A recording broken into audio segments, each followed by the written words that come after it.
Hello everyone, welcome to Rising Star of Mathematics. Today we are discussing CSIR NET November 2020 questions. The first question is based on trace of a matrix. Question है हमारा, question ID है 8024375520। ये 3 marks में पूछा गया था part B में। Let A be a 2x2 matrix with determinant of A is equal to 1 and trace of A is equal to 3, then trace of A square is।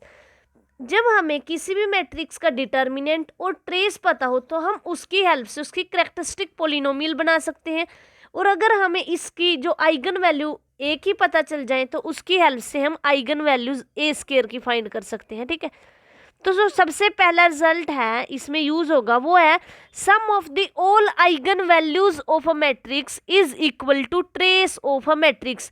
कि अगर हमें सम ऑफ आइगन वैल्यूज निकालना है तो हम उस matrix का ट्रेस निकाल लेते हैं। ट्रेस क्या होता है? Sum of the principal diagonal elements.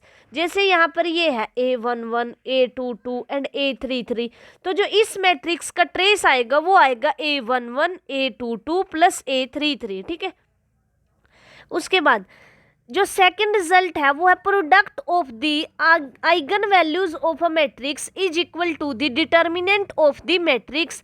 जो सम होता है आइगन वैल्यूज का वो ट्रेस के इक्वल होता है, और जो प्रोडक्ट होता है आइगन वैल्यूज का वो उसके डिटर्मिनेंट के इक्वल होता है।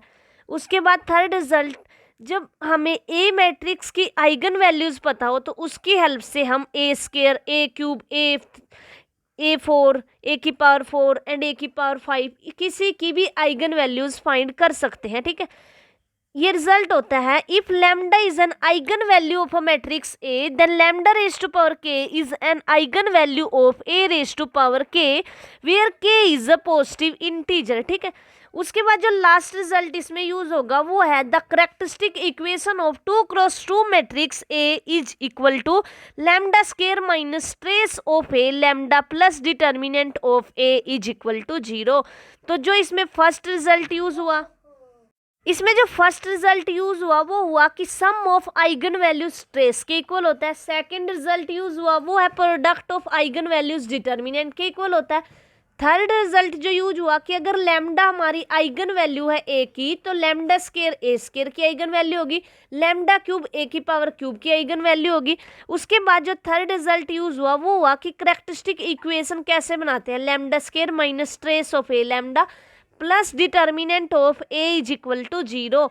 तो अब हमें गिवन है कोई A2x2 की मैट्रिक्स है जिसका ट्रेस 3 के इक्वल है एंड डिटर्मिनेंट ऑफ ए 1 के इक्वल है। तो हम एक ऐसी मैट्रिक्स ले सकते हैं जिसका डिटर्मिनेंट हमारा 1 आए और जिसका ट्रेस हमारा 3 आए। ठीक है,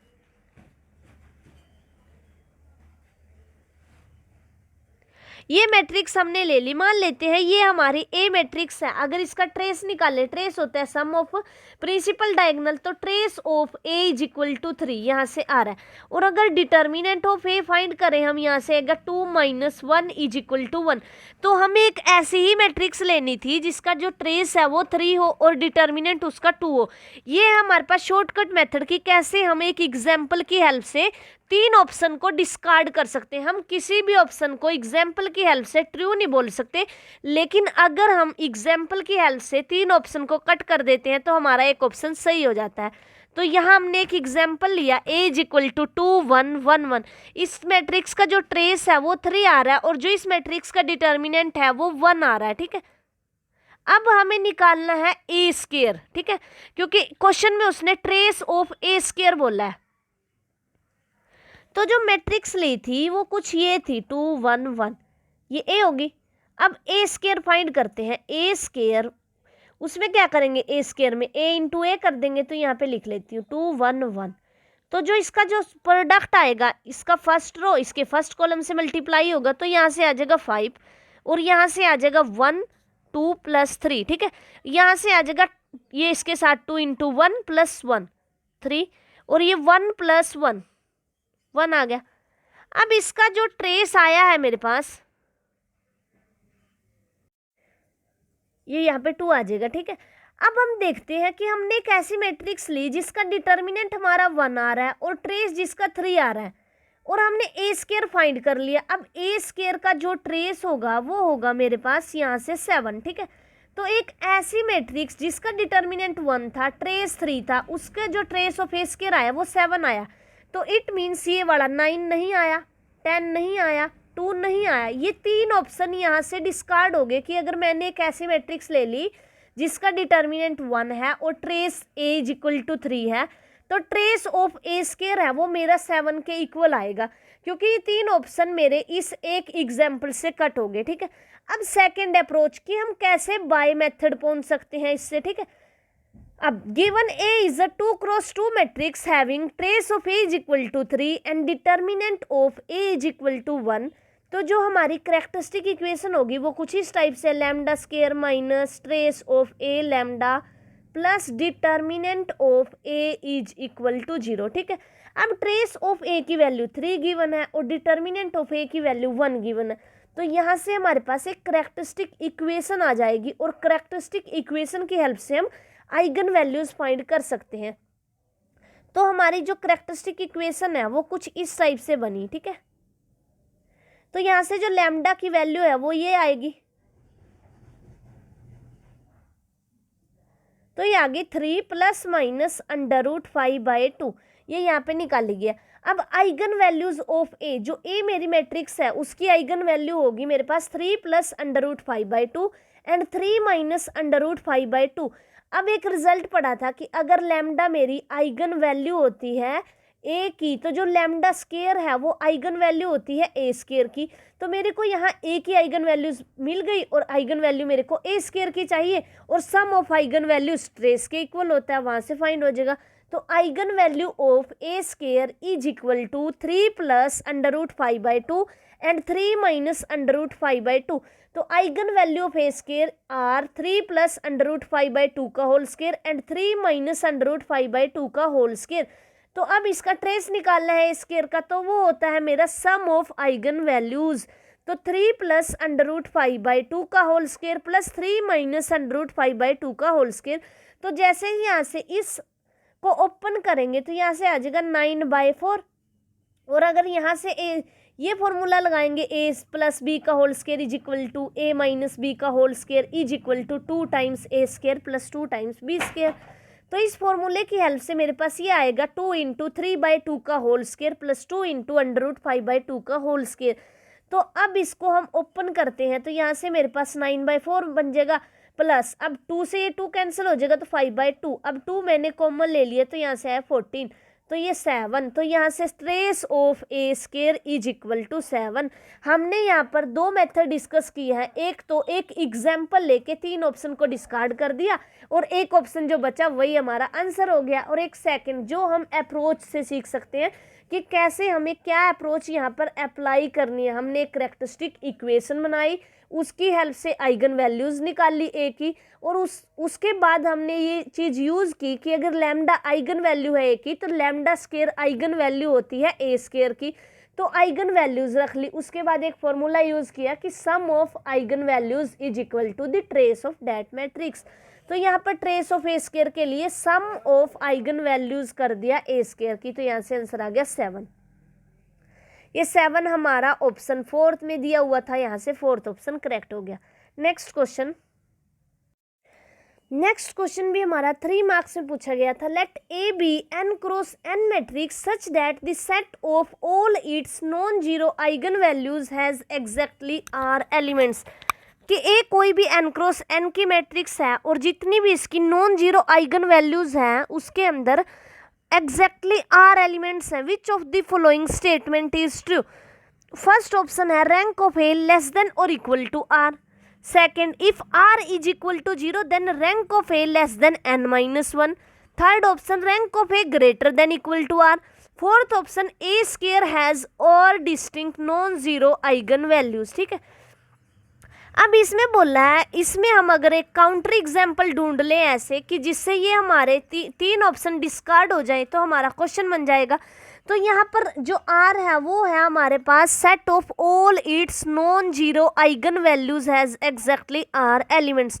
तो फर्स्ट ऑप्शन के लिए अगर मैं कोई एक ऐसी मैट्रिक्स ढूंढ दूं जिसके कोई भी मेरे पास zero non zero eigen value ना हो, लेकिन जो मैट्रिक्स है उसका रैंक अगर मेरे पास 1 हो तो ये ऑप्शन मेरा डिस्कार्ड हो जाएगा, क्योंकि यहाँ पर आ रहे हैं एलिमेंट्स जो मेरे पास set of all its non zero eigen values है ना, उसके अंदर आर एलिमेंट्स पड़े हुए हैं। तो एक एग्जांपल ये है, देखो 0 0 0 0, क्योंकि ये मैंने एक तरह से नीलपोटेंट मैट्रिक्स ले ली and all the eigen values of nilpotent matrix is 0। तो अगर कोई भी नीलपोटेंट मैट्रिक्स होती है उसकी हर एक आइगन वैल्यू 0 होती है। तो अगर हम यहाँ से देखें तो इसके पास कोई भी नॉन जीरो आइगन वैल्यू नहीं है, तो इट मीन्स जो मेरा ये सेट है इसके अंदर एग्जैक्टली आर एलिमेंट्स हो सकते थे जो कि नॉन जीरो आइगन वैल्यूज थे, लेकिन जब आइगन वैल्यू नॉन जीरो है ही नहीं तो यहाँ से आर हो गया मेरा 0। लेकिन जब मैं इस मैट्रिक्स का रैंक देखूंगी वो हो गया मेरे पास 1, ठीक है। तो इट मीन्स यहाँ पर रैंक तो 1 है और आइगन वैल्यू 0 है, तो 1 less than equal to 0 which is not possible. तो यहाँ से फर्स्ट ऑप्शन गलत हो गया हमारा। Second option, if r is equal to 0 then rank of a less than n-1। अब रैंक इस मैट्रिक्स का आ रहा है 1 और जो ये मैट्रिक्स है ये हमारे पास 2 क्रॉस 2 की मैट्रिक्स है, तो यहाँ पर n मेरा 2 है तो n-1 1 हो जाएगा, तो 1 लेस देन 1। तो यहाँ से सेकेंड ऑप्शन भी गलत हो गया, फर्स्ट ऑप्शन भी गलत हो गया। उसके बाद अब हम थर्ड या फोर्थ ऑप्शन को चेक करते हैं। A square has R distinct non zero eigen values, ठीक है। अब ए कोई n क्रॉस n की मैट्रिक्स है और उसकी हम अगर आइगन वैल्यूज लेते हैं तो ये एग्जांपल लेते हैं 1 -1 0 0। जो ये मैट्रिक्स है मेरी ए, इसकी आइगन वैल्यू एक 1 है और एक -1 है, ठीक है। अगर कोई भी मैट्रिक्स डायगोनल मैट्रिक्स होती है तो उसकी डायगोनल एंट्रीज ही हमारे पास आइगन वैल्यूज बन जाती हैं, ठीक है। अब ए स्केयर फाइंड करेंगे तो जो ए स्केयर की आइगन वैल्यू होगी, अगर लैम्डा मेरी आइगन वैल्यू होती है ए की, तो लैम्डा स्केयर मेरी आइगन वैल्यू होती है ए स्केयर की। तो यहाँ से ए स्केयर की आइगन वैल्यू आ जाएंगी 1 और 1। तो ए स्केयर के पास तो distinct non zero eigen values है ही नहीं, इसके पास तो सिर्फ एक है। तो यहाँ पर बोला है ए, अगर ए के पास R non zero distinct eigen value है तो ए स्केयर के पास भी R non zero distinct eigen values होंगी। लेकिन यहाँ मैंने एक एग्जांपल ले लिया ऐसा कि ए के पास तो 2 डिस्टिंक्ट आइगन वैल्यू है, लेकिन जैसे ही ए स्केयर किया तो सिर्फ एक बची, तो यहाँ से मेरा फोर्थ ऑप्शन भी गलत हो गया। तो यहाँ से फर्स्ट ऑप्शन उस एग्जाम्पल से कट गया 0 A 0 0, ठीक है। सेकेंड ऑप्शन भी इसी से डिस्कार्ड हो गया और फोर्थ ऑप्शन मैंने एक ऐसे एग्जाम्पल ले लिया 1 -1 0 0। ए की आइगन वैल्यू 1 और -1 है, जबकि ए स्केयर की आइगन वैल्यू 1 और 1 है। तो यहाँ से फोर्थ ऑप्शन भी गलत हो गया इस ऑप्शन से, इस एग्जाम्पल से। तो थर्ड ऑप्शन बचा, क्योंकि सिंगल करेक्ट है तो थर्ड ऑप्शन यहाँ से करेक्ट हो जाता है हमारा।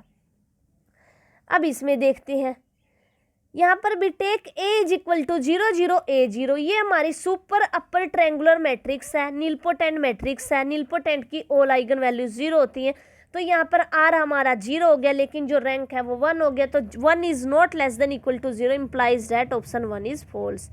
उसके बाद सेकेंड ऑप्शन भी इसी से गलत हो गया कि जो रैंक होगा मैट्रिक्स का वो लेस देन होगा n-1 से, तो ये यहाँ से गलत हो गया, ये यहाँ से। उसके बाद take A is equal to, अब ये फोर्थ ऑप्शन के लिए कर रहा है, ए एक ऐसी मैट्रिक्स ले ली जिसमें आइगन वैल्यू 1 और -1 है, तो ए स्केयर की आइगन वैल्यू 1 और 1 होगी, which are not distinct implies that 4 is false. तो ऑप्शन 3 इज ट्रू, क्योंकि ऑप्शन 3 में ये बोला गया है कि जो रैंक ऑफ ए है वो हमेशा ग्रेटर देन और इक्वल टू आर होगा, क्योंकि जो नॉन जीरो आइगन वैल्यूज ही हमारे पास आर हैं, ठीक है। तो रैंक हमारा आर से बड़ा या इक्वल हो सकता है। जो नेक्स्ट क्वेश्चन है हमारा वो भी CSIR नेट 2020 में इनर प्रोडक्ट स्पेस से पूछा गया था। ये क्वेश्चन हमारा इनर प्रोडक्ट से पूछा गया था 2020 में। क्वेश्चन है हमारे पास, for A B belongs to R let Pxy is equal to A square x1 y1 plus AB x2 y1 plus AB x1 y2 plus B square x2 y2, where x is equal to x1 y1 tuples type का है, y is equal to y1 y2 belongs to R square. For what values of A and B does P R square to R Q square are defined an inner product. तो सबसे पहले हम इस question को करने से पहले ये देखते हैं कि इनर प्रोडक्ट कब होता है। इनर प्रोडक्ट कोई भी हमारे पास सेट ऑफ पेयर्स हैं वो कब हमारे इनर प्रोडक्ट बनाते हैं। Let V be a real vector space suppose to each pair of vectors u v belongs to V there is assigned a real number denoted by u comma v known as inner product on V if it satisfying the following property, कि अगर v कोई vector space है तो हमें एक ऐसा number मिलता है जो अगर इन तीन प्रॉपर्टीज को सेटिस्फाई करता है वो हमारा होता है इनर प्रोडक्ट। सो ये तीन प्रॉपर्टी है हमारे पास, inner product of a u1 plus b u2 comma v is equal to a u1 comma v plus b u2 comma v, ये होती है हमारी लीनियर प्रॉपर्टी। उसके बाद है सिमेट्रिक प्रॉपर्टी की inner product of u comma v is equal to inner product of v comma u। Next property है हमारी positive definite property, u comma u greater than equal to 0 and u comma u is equal to 0 if and only if u is equal to 0। तो हम इसकी help से 2 या 3 option को discard करने में सक्सेस हो जाते हैं, उस वजह से हमारा यहाँ से एक ऑप्शन राइट हो जाता है। ठीक है, तो result number 1, a 2x2 real matrix A is equal to A B B D is positive definite if and only if A greater than equal to 0, ये वाला ग्रेटर देन 0 एलिमेंट हो, and D greater than 0 and determinant AD minus B square greater than 0। तो अब हम positive definite की help से कैसे कह सकते हैं कि जो हमारा वेक्टर्स हैं वो हमारे इनर प्रोडक्ट बनाएंगे। Let A be a metric representation of any inner product on a vector space V, then A is positive definite matrix, कि अगर ये मैट्रिक्स है हमारी, अगर ये इनर प्रोडक्ट होगी तो पक्का ये पॉजिटिव डेफिनेट होगी। तो हम चेक करते हैं कि पॉजिटिव डेफिनेट कब होती है। Given P R square cross R से R defined as P X Y is equal to A square X one Y one plus A B X two Y one plus A B X one Y two plus B square X two Y two. तो x is equal to x one comma X two, Y is equal to Y one comma Y two belongs to R square. सो अब हमने इसकी help से एक matrix बनाई P of x Y is equal to x one x two, और जो ये matrix है अंदर इसमें एलिमेंट रख दिए A square A B B square, ये कोफिशिएंट इसके into Y one Y two, ये होगी हमारी बाइलिनियर फॉर्म। तो जो मैट्रिक रिप्रेजेंटेशन आई यहाँ से ए, वो हमारे पास आई A square A B B square. तो यहाँ से अगर हम देखें जो हमारा इस मैट्रिक्स का डिटर्मिनेंट है कुछ इस टाइप से मैट्रिक है ए स्केयर ए बी। अब ये स्केयर है ये तो पॉजिटिव होगा, ये बी स्केयर है ये भी पॉजिटिव होगा, लेकिन एक और प्रॉपर्टी थी कि जो हमारा डिटर्मिनेंट ऑफ ए है वो ग्रेटर देन 0 होना चाहिए। लेकिन अगर यहाँ से चेक करते हैं तो A square B square minus A square minus B square is equal to 0। तो determinant of A is equal to 0, तो A is not positive definite for any values of A and b.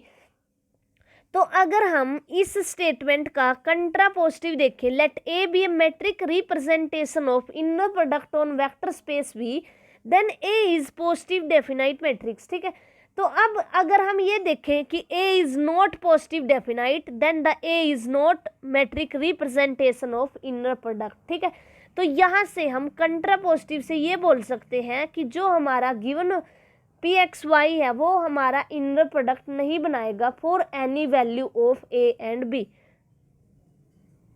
इस statement का कंट्रा positive use किया है। ठीक है, तो अब यहाँ से देखें, यहाँ से हमारा फोर्थ ऑप्शन सही हो जाएगा कि हम ए और बी की कुछ भी वैल्यू ले लें, जो हमारी गिवन मैट्रिक्स है रिप्रेजेंटेशन है वो हमारी कभी भी ग्रेटर देन 0 नहीं आएगी। और उस स्टेटमेंट के अकॉर्डिंग अगर कोई भी वेक्टर्स हैं अगर वो इनर प्रोडक्ट स्पेस बना रहे हैं तो जो उसकी मैट्रिक रिप्रेजेंटेशन होगी वो हमारी पॉजिटिव डेफिनाइट होगी। लेकिन यहाँ पर देखें तो A square B square minus A square B square आता है और वो 0 के इक्वल है। ठीक है, अब जो नेक्स्ट क्वेश्चन है हमारा वो है लीनियर अलजेब्रास का 2020 में ही पूछा गया क्वाड्रेटिक फॉर्म से। ये क्वेश्चन हमारा 4.75 मार्क्स में पूछा गया था। Let Q x Y be a real quadratic form which of the following statement are true, कि Q x1 plus x2 comma Y comma Z is equal to Q x1 Y Z plus Q x2 Y Z. ठीक है, ये हो गया कि हम ऐसे open कर सकते हैं जो हमारी रियल क्वाड्रेटिक फॉर्म है उसको।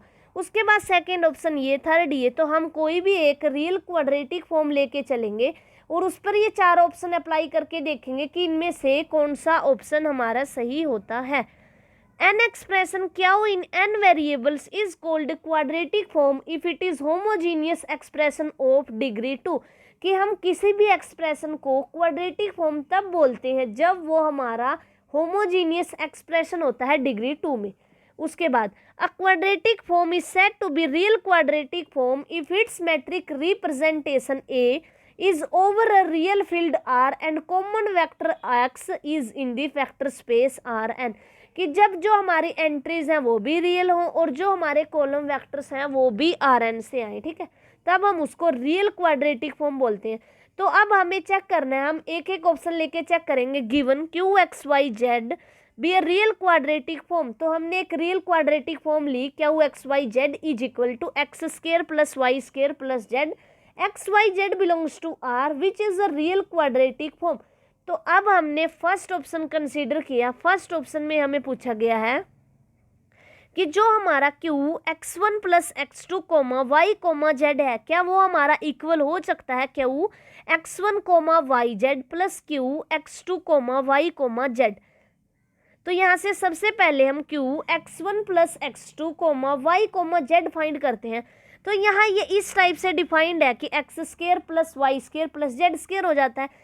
तो यहाँ से x1 प्लस x2 का whole square plus y square plus z square, ये वाली वैल्यू आई। अब हम ये होगी हमारी left hand side of the first option. अब सेकेंड जो हमारी राइट हैंड साइड है वो देखते हैं। Q x1 comma Y comma Z is equal to x1 का square plus y square plus z square and उसके बाद second Q x2 comma Y comma Z is equal to x2 का whole square plus y square plus z square. तो जब इनको हम add करेंगे तो जो हमारे पास वैल्यू आएगी वो कुछ इस तरह से आएगी, x1 का स्क्वायर प्लस x2 का square plus 2y square plus 2z square. लेकिन अगर हम इसी क्वेश्चन में लेफ्ट हैंड साइड देखें इसी ऑप्शन की, तो वो मेरे पास ये थी। तो अगर मैं इसको ओपन करती हूँ ये तो मेरी इसके इक्वल नहीं आती, तो इट मीन्स जो मेरा फर्स्ट ऑप्शन है वो रॉन्ग हो गया, क्योंकि एक ऐसा एग्जाम्पल मिल गया मेरे को जो कि इस कंडीशन को सेटिस्फाई नहीं करता कि Q x1 plus x2 comma Y comma Z is equal to Q x1 comma Y comma z plus Q x2 comma Y comma z. तो ऑप्शन ए यहाँ से मेरा फॉल्स हो गया, सेकेंड ऑप्शन। इसमें जस्ट कैलकुलेशन है, Q x1 plus x2 y1 plus y2 0 is plus Q x1 minus x2 y1 minus y2 comma 0। अब इसको ओपन करते हैं, ये होता है x1 प्लस x2 का whole square plus y1 plus y2 का होल स्क्वायर। अब इसको ओपन करते हैं, ये होता है x1 माइनस x2 का whole square plus y1 minus y2 का होल स्क्वायर। अब इसको ओपन करते हैं, ये वाला फॉर्मूला यूज करके a माइनस बी का whole square is equal to a square plus b square minus 2ab। इसको हम ओपन करते हैं और जो हमारे कैंसिल होते हैं उनको हम कैंसिल कर देते हैं, ठीक है, ये हमारे यहाँ से कट हो जाएंगे। तो ये बना मेरे पास 2x1 का स्क्वायर प्लस 2y1 का स्क्वायर प्लस 2x2 का स्क्वायर प्लस 2y2 का स्क्वायर। अगर इसको मैं अलग अलग ओपन करके लिखूँ तो ये मेरे पास वैल्यू है Q x1 comma y1 comma 0 plus Q x2 comma y2 comma 0। तो यहाँ से मैंने देखा कि जो मेरा सेकंड ऑप्शन है वो इस कंडीशन को सेटिस्फाई कर रहा है, तो यहाँ से सेकंड ऑप्शन करेक्ट हो जाएगा। Third option Q x1 plus x2 y1 plus y2 z1 plus z2 is equal to this. जो उसने थर्ड ऑप्शन बोला है, थर्ड ऑप्शन में ये बोला था कि एटलीस्ट वन के लिए कि Q x1 plus x2 y1 plus y2 comma z1 plus z2 is equal to Q x1 comma y1 comma z1 plus Q x2 comma y2 comma z2 for at least one choice of x1 x2 y1 y2 z1 z2। तो at least one choice बोली है, तो अगर हम इन सबको trivial ले लें तो ये हमारा सेटिस्फाई कर जाएगा। तो यहाँ से थर्ड ऑप्शन भी करेक्ट हो जाएगा और सेकंड हमारा सही हो गया था और फर्स्ट हमारा रॉन्ग हो गया। अब लास्ट ऑप्शन को चेक करते हैं कि क्या हमारा 2q x1 plus x2 y1 plus y2 0 plus 2q x1 minus x2 comma y1 minus y2 comma 0, क्या ये हमारा इक्वल आता है Q x1 comma y1 comma 0 plus Q x2 comma y2 comma 0 for all x1 x2 y1 y2। तो ये रहा 2q(x1 + x2)। अब इसको ओपन कर लेते हैं तो ये यहाँ से बन जाता है, क्योंकि क्या हो इसी हिसाब से डिफाइंड है, क्या वो x, y, z is equal to x² + y² + z²। तो यहाँ से हम स्केयर करेंगे x1 + x2 का whole square plus y1 + y2 का whole square plus 2x1 - x2 का whole square plus 2y1 - y2 का होल स्केयर। तो यहाँ से मेरे पास आया 2 × x1 का स्केयर प्लस x2 का स्केयर प्लस 2। इसको ओपन किया, अब इसको ओपन करेंगे और इसको इस टाइप से हम देखेंगे क्या हमारा कैंसिल हो रहा है। तो यहाँ से हमारे पास ये आएगा 4x1 का स्केयर प्लस 4y2 का स्केयर 4y1 का स्केयर प्लस 4x2 का स्केयर प्लस 4y2 का होल स्केयर। तो ये मेरे पास बना 4 × q x1, y1, 0 plus 4q x2, y2, 0। लेकिन उसमें ऑप्शन में गिवन था कि जो left hand side 2q x1 + x2, y1 + y2 0 है plus 2q x1 - x2, y1 - y2, 0 है, ये इसके इक्वल होगी। लेकिन यहाँ पे तो हमारा 4 एक्स्ट्रा आ रहा है, तो इट मीन्स ये हमारी स्टेटमेंट गलत होगी। तो यहाँ से हमारा फर्स्ट ऑप्शन गलत हुआ, सेकंड ऑप्शन हमारा सही हुआ और थर्ड भी सही हुआ और फोर्थ हमारा गलत हो गया। Thank you for watching. अगर आपको मेरा ये चैनल पसंद आ रहा है तो चैनल को सब्सक्राइब कर लीजिए और बेल आइकन दबाना मत भूलिएगा, ताकि आपको मेरे चैनल पर आने वाली वीडियो की अपडेट मिलती रहे। And please subscribe my channel.